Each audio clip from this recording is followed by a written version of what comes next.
Hello, I'm Melissa Nadworny, and you're listening to NPR's Book of the Day. One of my favorite players to watch this World Cup was French striker Kylian Mbappé. He's fast, he's strong, and he scores a lot. Even though France didn't make it to the final, Mbappé is considered one of the tournament's stars.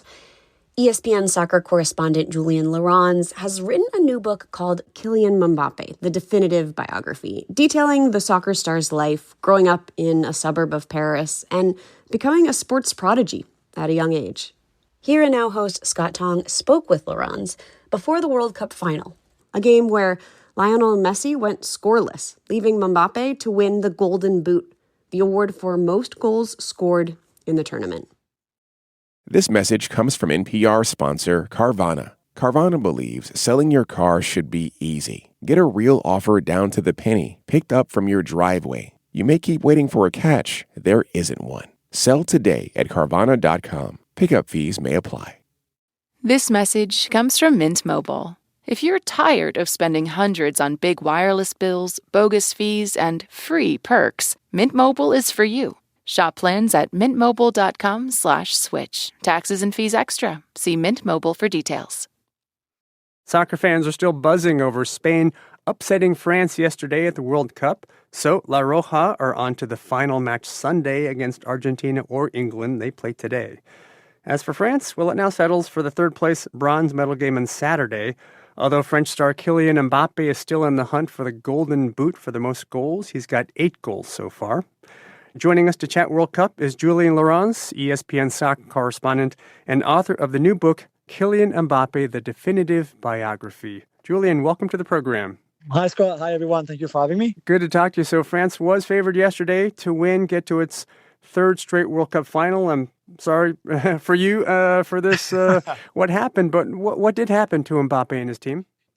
Well, it's a great question. Just nothing when Spain were very good to start with. They were very good collectively as a whole team. And when they play like that, when they move the football so well, they're one of the best soccer teams in the world, if not the best at that thing. And the problem for the French is that they were never able to break the rhythm that Spain had in the game. And Kylian was a bit too isolated up front. The other stars in this French team, like Olise or Dembele, names that I think everybody really enjoyed watching play so far in the tournament, didn't show up either. And sometimes it happens. You can be beaten by better than you, of course, in any sport. But it's the fact that the French never really tried, never really played their game that leaves like a sour taste in the mouth. Yeah. Well, our colleague Steve Futterman spoke to a French fan in Dallas before yesterday's match. Let's listen to that. I hope it's going to be France that should be good if France win it, and then we will go to the final in New York. And we'll meet again Argentina for the revenge. We need a revenge. And how's Mbappé going to do? He's good. He's ready. So we are confident with him.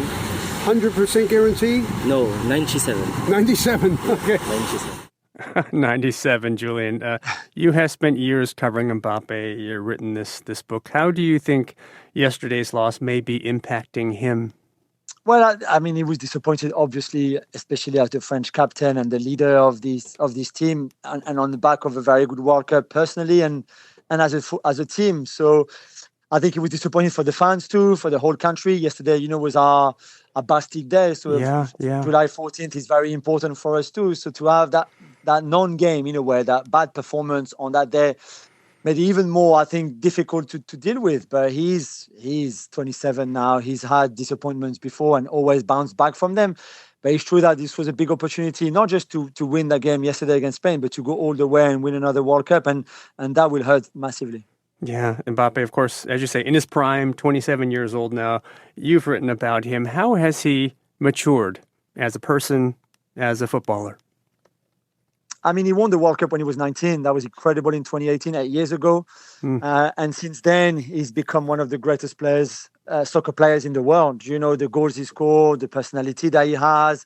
He's the face of soccer around the world. He plays for Real Madrid, which is the biggest, greatest club in the world as well. And I think to be the captain now of France and to have that kind of responsibility has really helped him. This is something that he's always wanted. He's wired differently in his mind. It's not like you and I. Those great superstars like LeBron James or Michael Jordan or Max Verstappen if you like your Formula One, or Usain Bolt if you like your athletics. They're just not made like you and me, not like normal people, and I think he's got that drive and ambition to always want more, to always achieve more. Yeah, speaking of superstars, I've read that in soccer, they don't always perform well at the World Cup. But today's semifinal, England-Argentina, English star Jude Bellingham has really showed up, as, of course, Lionel Messi for Argentina. What have you seen in their play, those two guys?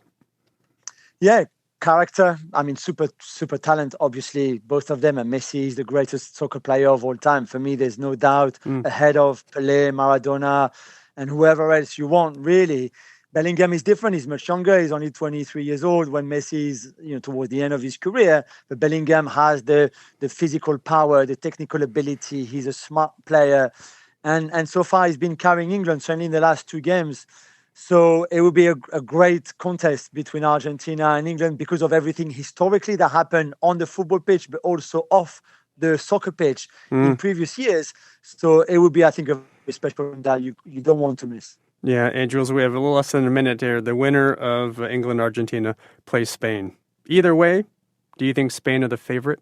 Yeah, I think so. If they play again like they did against us, against France yesterday, I don't see either England or Argentina being able to stop them. I think if the one who has most chances will be England more than Argentina, I think, because of the way they play, in contrast with how Spain play. But I still would make Spain favorite. All right. Julien Laurens is ESPN soccer correspondent, and his new book is Kylian Mbappé, The Definitive Biography. Jules, thank you so much. Thank you, mate. Thank you. And just a quick reminder that signing up for Book of the Day Plus is a great way to support NPR's book coverage and public media. And you'll get to listen to every episode sponsor-free. So please go find out more at plus.npr.org/Book of the Day.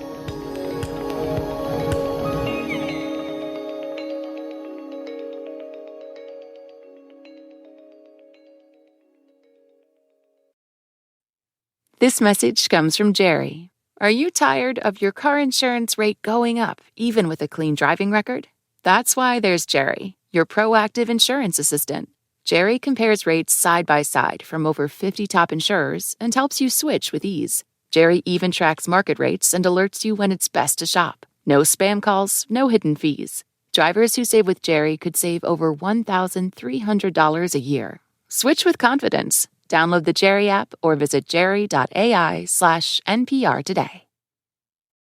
This message comes from Rosetta Stone, offering an alternative approach to language learning. Without relying on traditional memorization, the platform guides users to intuitively think in a second language. More information at rosettastone.com. This message comes from Workday, the enterprise AI platform with a deep understanding of your organization's context and guardrails, so every AI action is permission-aware, giving you the ability to get work done right. It's a new Workday.